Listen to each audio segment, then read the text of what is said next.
Greetings, my friend, especially to you. Welcome again to the Waterhole, die Watergat. I'm Peter Warren, and as usual, we are going to spend some good quality time together around the refreshing, living waters of God's Word. May He speak into our lives today, in Jesus' name. Now, life can bring you to a place where you begin to doubt if God even exists. What? What kind of statement is that? Well, maybe it's only me. Maybe it's only Pastor Peter who feels like that, but I don't think so. Life brings us to that place where you question, is the Bible even really the Word of God? Is the gospel even true? Is there heaven? I don't know about you. Maybe it's only me that finds myself here every so often. Let's ask the Lord to give us revelation today. Revelation and peace and clarity. Let's pray. Father, indeed, we can get so confused. We can get so full of analysis paralysis. We can get so mixed up. We can get so run down and filled with doubt. You know, Jesus, what it's like to be a human being. You even asked your Father in the Garden of Gethsemane, is there no other way we can do your will? Isn't there another way? And Lord, so we thank you that you understand how we are made and the challenges that we face. I thank you for the truth that never changes, a God that never changes, a covenant that will not be broken, in a kingdom that cannot be shaken. Would you please speak truth into our lives today to empower us and encourage us for the days ahead. We honor you, we love you, we thank you.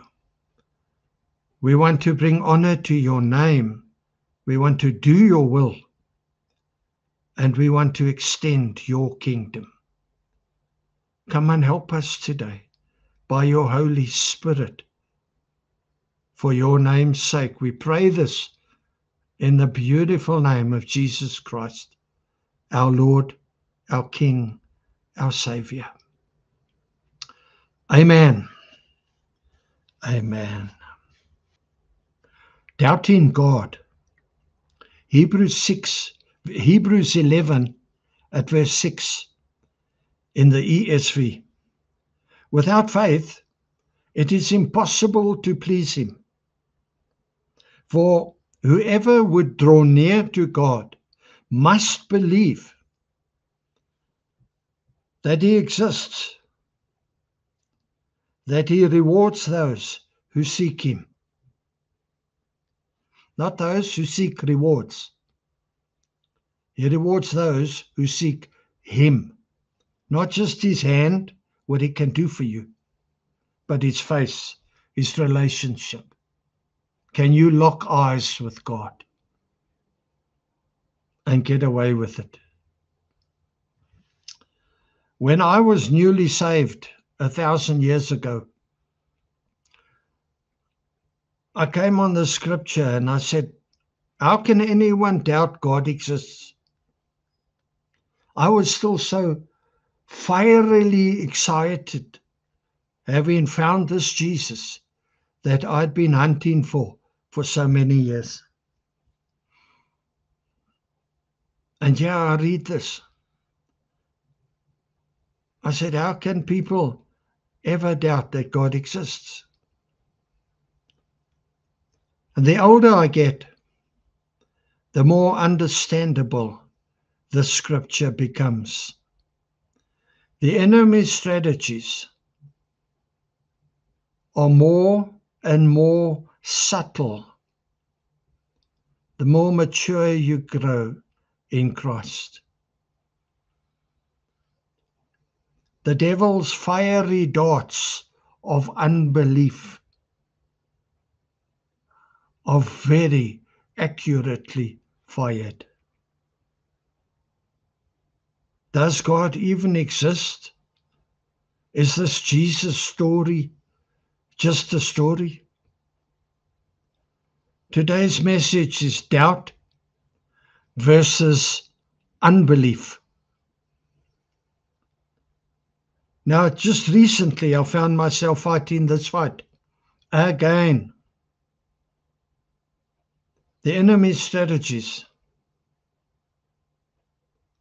I began to study Luke's Gospel because of Luke chapter 1, verse 2 to 4.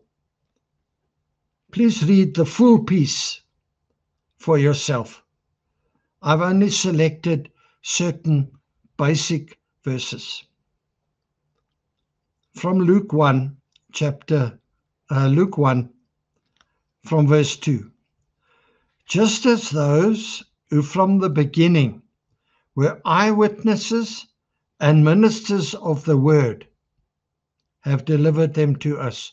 It seemed good to me, says Dr. Luke, also having followed all things closely for some time past, to write an orderly account for you, my most excellent Theophilus.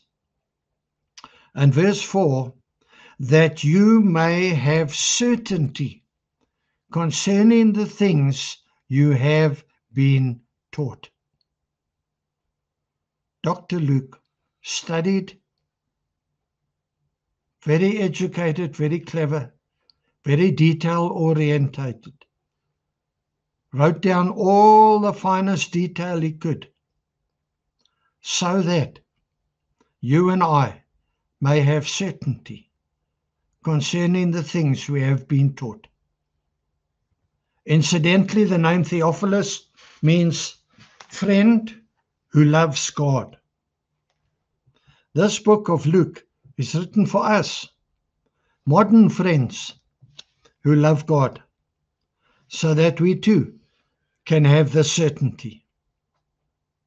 It's a great idea to read the entire Gospel of Dr. Luke with all the detail he could gather. Now, doubters, let me just say this. Unbelief is not a Christian thing. Unbelief is for a person who is an atheist, who has never received Christ as their King, as their Lord, as their Savior. They are unbelievers. But doubt is for believers who doubt. Now, there were many great names in the Bible who started out as real doubters. Abraham doubted. Genesis 17, when God promised him at an old age fatherhood. Sarah, his wife, at the same time, long beyond childbearing age, she doubted when God promised her motherhood. Moses, in Exodus 3, when God called him to Egypt to lead the people out of slavery. He doubted. The Israelites in Exodus 16, whenever they faced difficulties in the wilderness, they doubted. Hello? When you face difficulties, do you begin to hinker back to your unsaved days? Please don't do that. Don't fall into that trap. Gideon doubted when in Judges chapter 6, he was told that he would judge and lead the people. And in John 20, Thomas doubted when told of Jesus' resurrection. These are just some.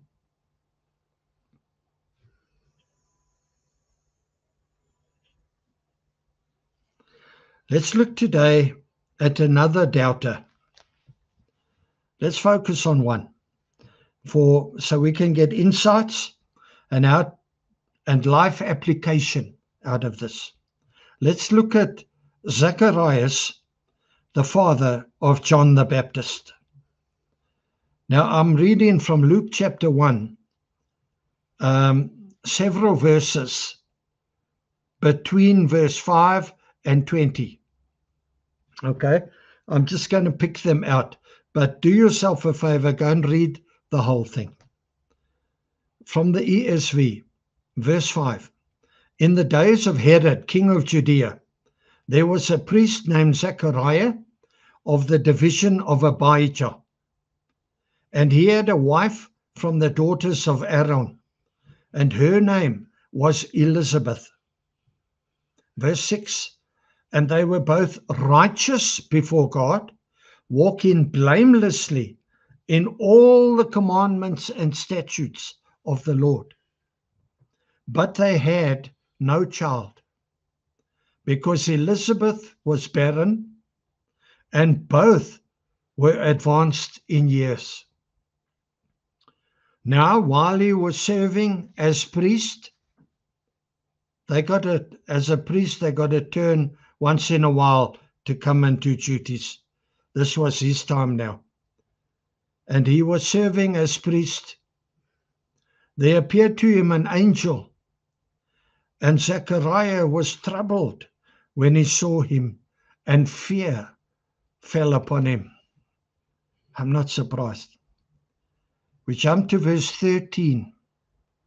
But the angel said to him, do not be afraid, Zechariah, for your prayer has been heard, and your wife Elizabeth will bear you a son, and you will call his name John.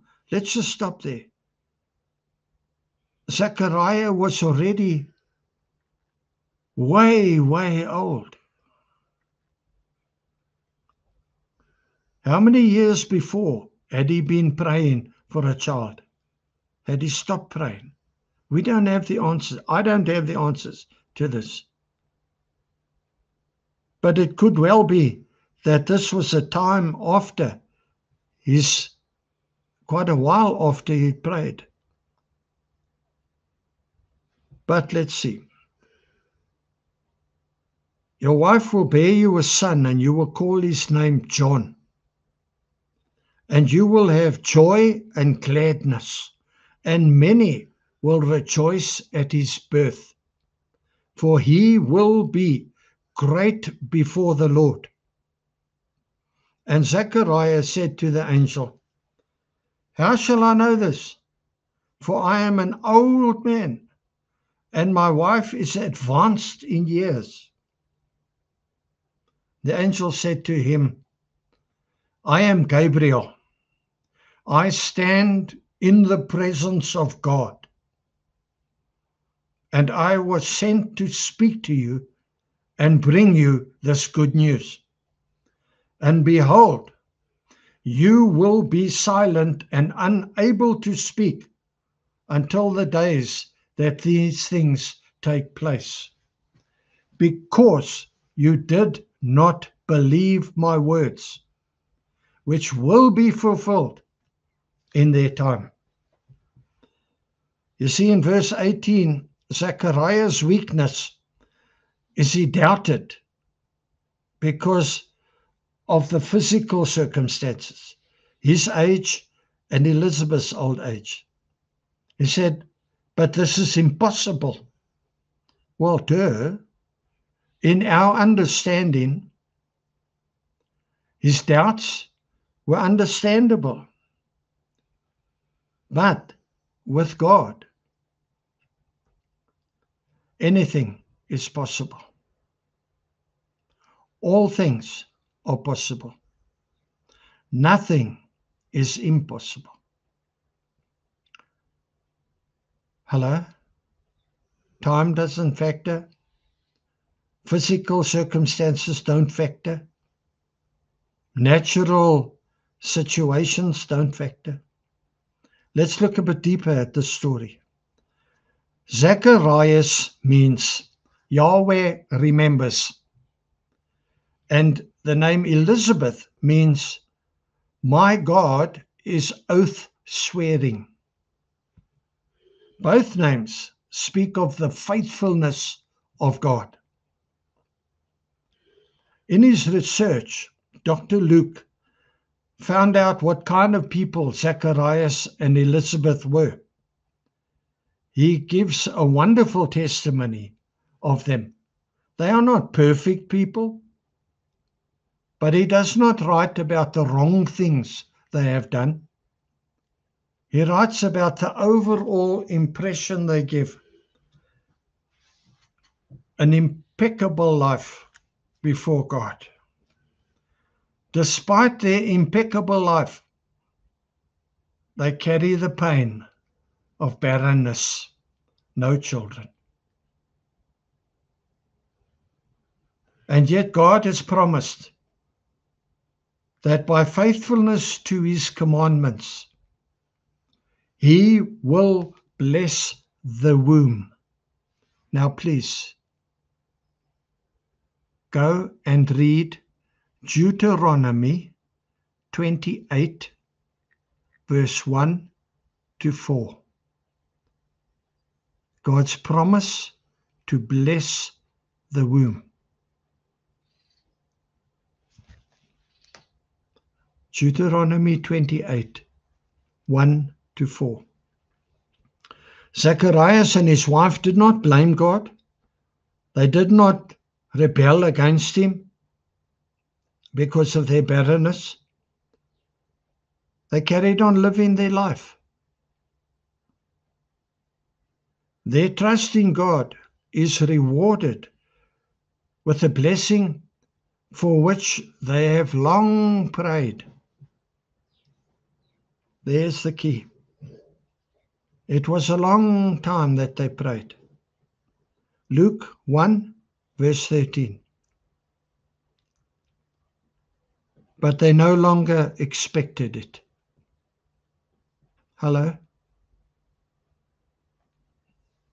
Can you relate to that?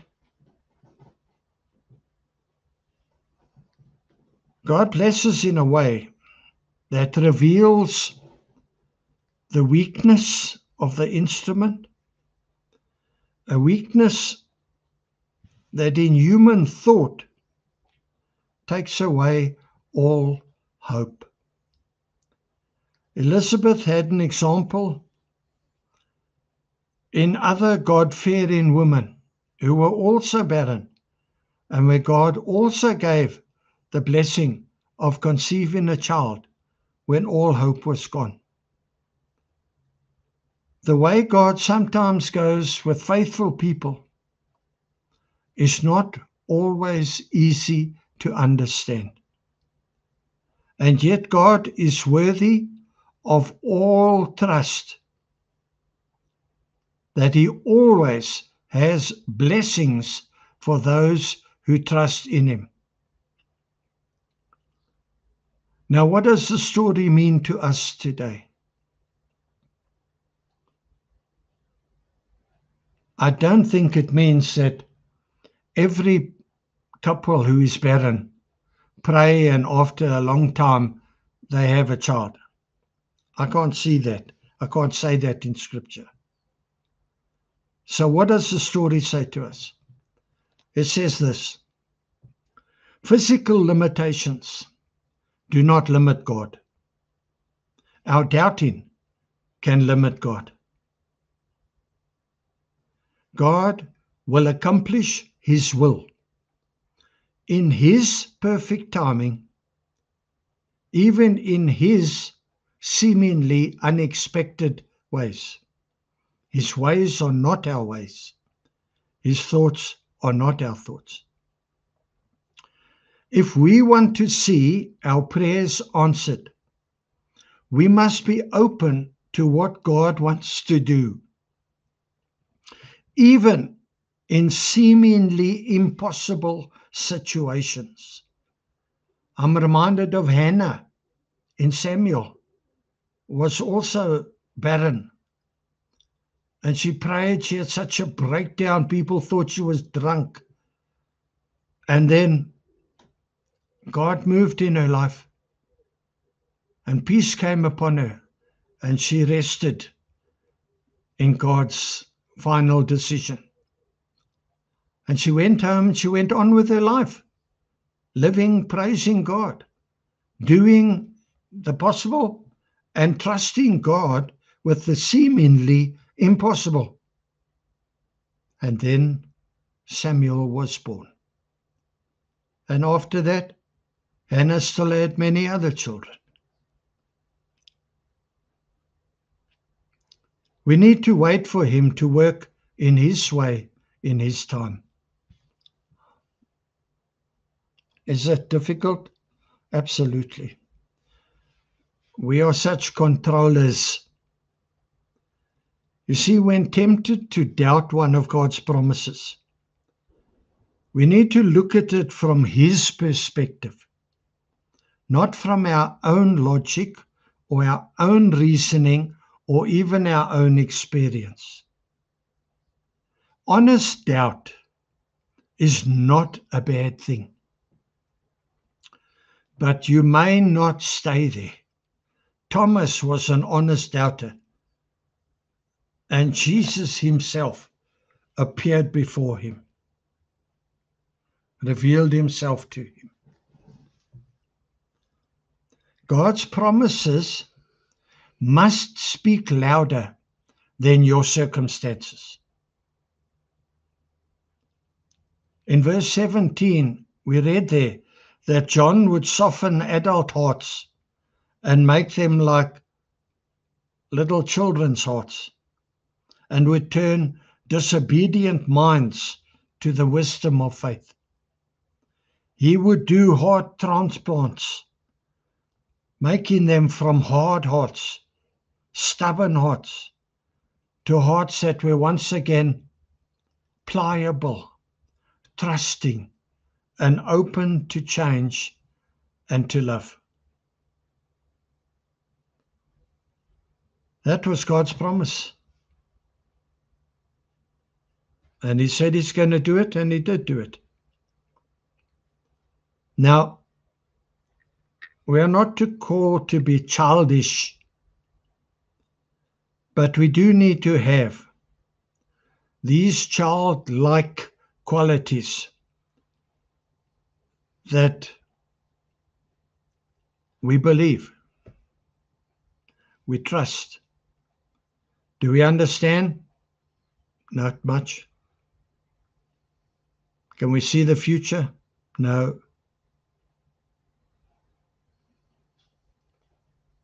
Do we know who holds the future? Yes. I remind you again, you were not designed, it's not God's plan for you to be defeated by doubt, to be crippled by doubt. Without faith, it is impossible to please God. In faith, Peter in the boat in the storm, Lord, if it is you, tell me to come to you. Jesus says, come. In that word come was the supernatural power for a human being to do what God had told him to do. Come to him across the waters of the Sea of Galilee. Walk on water. Peter's experience as a fisherman knew very well it's impossible for a human to walk on water. But because God said it, it was possible. At the end of the day, without faith, Peter would have stayed in the boat. With faith, Peter did what no other human has done besides Jesus: walk on water. Only Peter and Jesus had wet feet.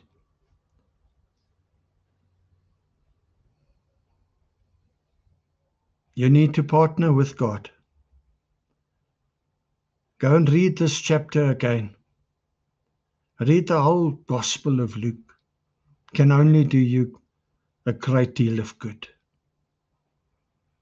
And look for Jesus in the detail. Get real with him. Let's just pray. Lord, life takes it out of us, as we said. What we see as impossible. How many times, Lord, have I faced things in my own life when I've said, well, I can see no way through this. I can see no light at the end of this tunnel. And how many times have I got through the tunnel and I've looked back and I've said, surely God, goodness and mercy have followed me all the days of my life. You might need to hear this today. God has not brought you this far just to leave you and abandon you now in the desert.